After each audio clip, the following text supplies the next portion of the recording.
पाहीन रूप तुझे, प्रेमे आलिंगिन आनंदे पूजिन, भावे ओवाळीन म्हणे नामा।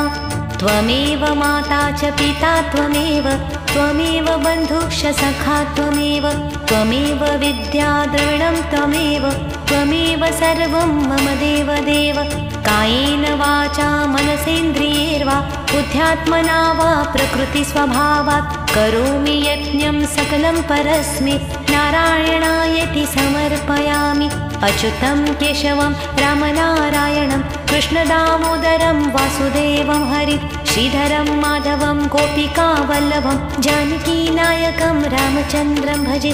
हरे राम राम राम हरे हरे, हरे कृष्ण कृष्ण कृष्ण हरे हरे, हरे राम राम राम हरे हरे, हरे कृष्ण कृष्ण कृष्ण हरे हरे।